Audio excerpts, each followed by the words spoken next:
Leja in Barbie imata podobno vprašanje. Se da natrenirati visoke tone in kako? Ali se z vajo da pridobiti na višini vokala? Ful se da pridobiti na višini vokala. Res, včasih sploh verjeti ne moremo, kakšen potencial imajo naše glasilke, ampak mi ta potencial zabijamo zaradi tega, ker imamo toliko, zakrčene mišice okoli glasilk. Naše glasilke so dve gubi v grlu, ki ploskata. Za nižine, za nizke tone bolj počas, da pa ustvarita visoke tone, pa veliko hitrejš. Mi temu rečemo vibriranje, ker je tako hitro ploskanje, recimo za nizke tone, tle gresta, rečemo, za ta C gresta 120krat v eni sekundi skozi pa narazen, za sredinski C 240krat v eni sekundi skozi pa narazen, za ton A 440krat v eni sekundi gresta skozi pa narazen. Te sopranistke, ki gor pojejo C6, grejo pa glasilke v eni sekundi skupaj 1000krat pa še več. Tako da to je čisto noro. Zato, da glasilke lahko počasneje pa hitreje vibrirajo, se mora pa nekaj na glasilki zgoditi. In sicer glasilke se krčijo ali pa raztezajo. In zato, da mi lahko pojemo visoke tone, se morajo glasilke raztegniti.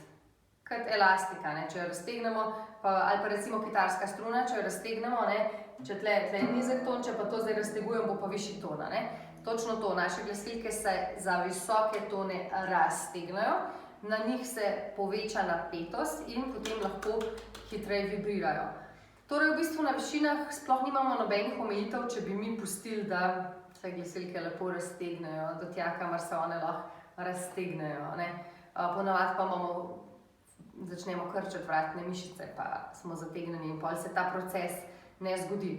Ful dobro lahko ta proces nakažemo kar z roko. Naše glasilke so v bistvu naraščene za Adamovim jabolkom. Zdaj, če je to ta hrustanec, kjer je pri moških Adamovo jabolko, to je takole noter. Pri ženskah pa tudi mu ne rečemo Adamovo jabolko, ki je malo manjši.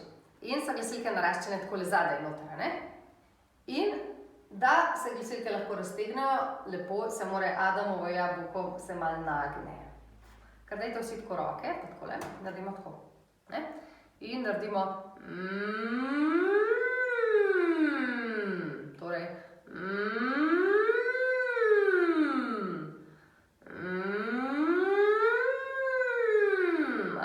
Ste videli, zdaj so se glasilke raztegnjene. In to je ta proces, ki se dogaja pri petju višin. In ta proces je včasih malo zakompliciran, zaradi tega, ker noter skočijo še kakšne druge mišice in ne dopustimo tega.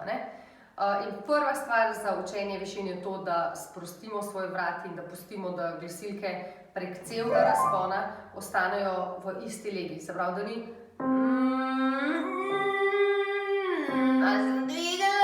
in bolj je bolj težko višino pet, če pa pustim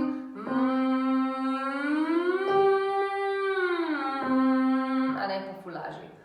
Tako da prva stvar je, da vemo, kako sploh višine nastanejo in da vemo, da za dobre višine rabimo čist sproščen vrat. Druga stvar je pa to, da na višinah rabimo ful manj izdiha.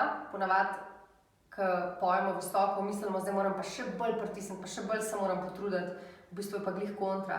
Na višinah grejo glasilke tokrat v eni sekundi skupaj pa narazen, da je ta prehod za zrak ful majhen in rabimo na višinah ful manj zraka. Tako da mogoče že za začetek samo malo razmislek o tem, in ful so dobre vaje, samo ta slajd,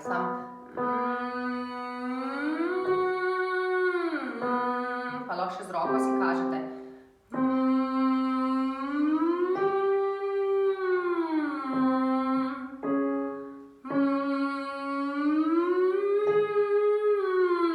No, tle se mi je glas zlomil, šel nekam gor, se pravi, držim dol.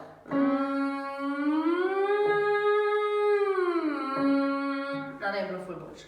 Tako da to je v bistvu neko raziskovanje, predvsem raziskovanje svojega telesa.